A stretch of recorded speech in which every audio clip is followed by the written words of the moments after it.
Bismillahirrahmanirrahim. Assalamualaikum warahmatullahi wabarakatuh. Alhamdulillahirabbil alamin. Allahumma sholli ala Muhammad wa ala alihi wa ashabi ajmain. Amma ba'du. Bapak Ibu sekalian rahimakumullah, marilah kita senantiasa memanjatkan puji syukur kehadirat Allah Subhanahu wa taala, karena berkat rahmat dan hidayahnya lah kita hari ini sudah menjalani ibadah puasa. Alhamdulillah kita masih diberi keimanan, masih diberi kesehatan, dan masih diberi kemampuan untuk melaksanakan ibadah-ibadah di bulan suci Ramadan ini. Sholawat serta salam senantiasa kita mohonkan kepada Allah untuk senantiasa dicurahkan kepada suri tauladan kita, Nabi Muhammad SAW, dan semoga kita mendapat syafaatnya kelak di yaumil akhir. Allahumma amin.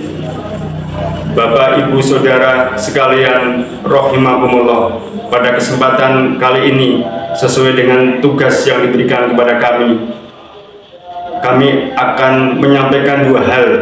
Yang pertama, marilah kita manfaatkan bulan suci Ramadan ini dengan sebaik-baiknya. Karena kalau kita ingat, banyak dari saudara-saudara kita atau orang tua kita atau rekan-rekan kita yang sudah meninggalkan kita, sudah meninggalkan dunia ini dan tidak bisa lagi menikmati bulan suci Ramadan kita. Bulan suci Ramadan ini kita masih diberi kesempatan oleh Allah untuk melaksanakan ibadah-ibadah di bulan Ramadan ini. Karena kalau kita pahami, kalau kita renungi, begitu besar manfaat atau faidah atau nilai dari bulan suci Ramadan ini. Allah sendiri yang akan membalas setiap ibadah, khususnya puasa dalam bulan suci Ramadan ini. Ibadah-ibadah yang lain Allah sudah menjanjikan pahala atau balasannya, tapi khusus untuk puasa ini Allah yang akan langsung memberi balasannya. Berarti begitu besar nilai dari ibadah-ibadah di bulan suci Ramadan ini, khususnya puasa. Sebagai gambaran, mungkin Bapak Ibu sekalian pernah mendengar kisah ketika zaman Rasulullah SAW masih hidup.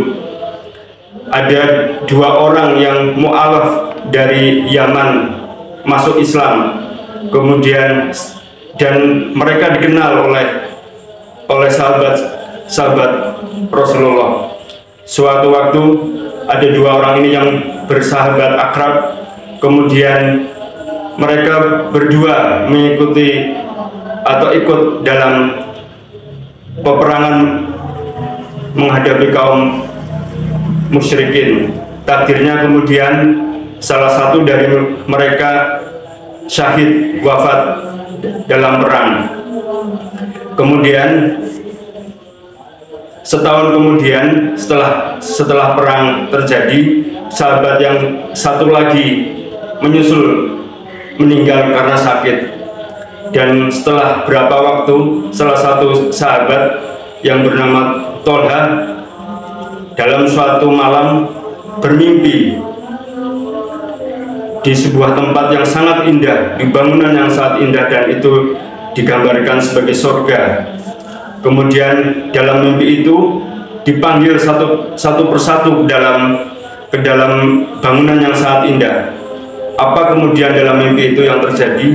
Ternyata yang dipanggil pertama adalah sahabat atau orang Yaman tadi yang meninggal setahun sesudah perang dan bukan sebagai mati syahid. Dan kemudian dalam waktu yang cukup lama kemudian sahabat yang tadi wafat dalam perang atau syahid baru dipanggil. Dan kemudian Tolha setelah bermimpi, beliau menanyakan kepada Rasulullah, ya Rasulullah, kemudian menceritakan kisah ini kepada Rasulullah. Dan kemudian Rasulullah bersabda menjawab bahwa karena sahabat yang kedua itu kemudian dia bisa beribadah lagi selama setahun, dan kemudian juga dia bertemu dengan bulan suci Ramadan di setahun itu. Karena itu berarti begitu besarnya pahala atau keutamaan ketika seseorang bisa melaksanakan ibadah-ibadah di bulan suci Ramadan. Kalau seandainya kita bisa melaksanakan 2 tahun bulan Ramadan, 10 tahun bulan Ramadan, 30 tahun bulan Ramadan, dan itu ikhlas dan diterima oleh Allah, begitu besar keutamaan atau balasan dari Allah kepada seseorang yang bisa ikhlas dan ibadahnya diterima. Kemudian satu hal lagi yang ingin kami sampaikan, agar kita bisa maksimal melaksanakan ibadah di bulan suci Ramadan, badan kita sehat dan segar selama melaksanakan puasa. Ada 8 tips yang bisa kita laksanakan. Yang pertama, mengakhirkan sahur. Dari Anas radhiyallahu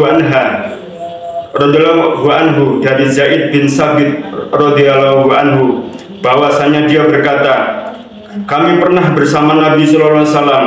Setelah itu beliau sallallahu alaihi wasallam langsung berangkat sholat. Aku tanyakan, berapa lama jarak antara azan dan sahur? Dia menjawab, kira-kira seperti bacaan 50 ayat. Hadis riwayat Bukhari dan Muslim. Bagi kita sekarang kurang lebih 10 menit antara waktu imsak sampai waktu azan subuh. Kemudian yang kedua yang bisa kita lakukan agar badan kita segar dan sehat selama puasa adalah jangan tidur setelah makan sahur. Gara-gara sahur terlalu awal, akhirnya tidur lagi setelah sahur. Ini berpeluang menyebabkan ketinggalan sholat subuh berjamaah karena masih tidur saat azan subuh. Tips yang ketiga adalah menyegerakan berbuka. Umat manusia ini akan tetap baik selama mereka menyegerakan buka puasa. Hadis riwayat Bukhari dan Muslim. Yang keempat, berbuka dengan kurma. Dari Anas bin Malik, dia bercerita, Nabi SAW biasa berbuka dengan beberapa buah rutop atau kurma segar sebelum mengerjakan sholat. Jika beliau tidak mendapatkan rutop, maka beliau berbuka dengan beberapa buah tamar atau kurma masak yang sudah lama dipetik. Dan jika tidak mendapatkan tamar, maka beliau meminum air. Tips yang kelima adalah minum air putih yang cukup. Pada umumnya tubuh kita memerlukan 2 liter air mineral sehari atau setara dengan 8 gelas. Gunakanlah pola 2-4-2 untuk memenuhi kebutuhan air saat puasa, yaitu 2 gelas air putih saat berbuka puasa, 4 gelas saat malam, dan 2 gelas saat sahur.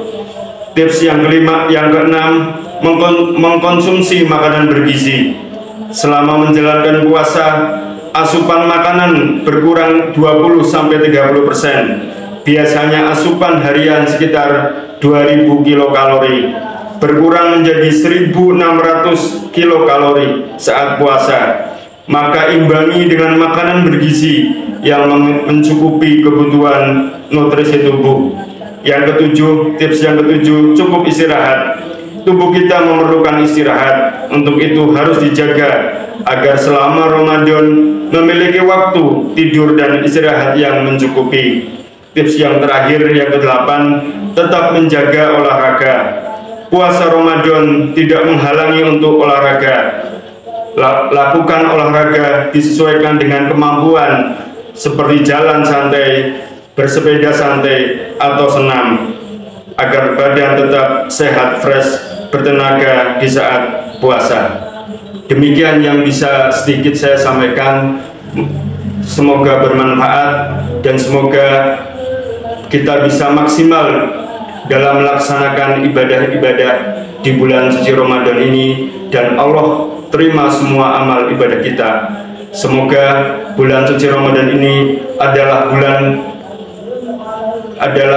bulan suci Ramadan yang terbaik yang kita bisa laksanakan, karena kita tidak tahu apakah kita bisa bertemu dengan bulan suci Ramadan tahun depan, tapi kita berharap kita dipanjangkan umur, kita terus bisa bertemu dengan bulan suci Ramadan berikutnya atau di tahun-tahun berikutnya.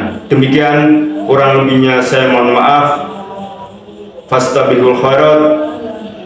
Astagfirullahaladzim. Assalamualaikum warahmatullahi wabarakatuh.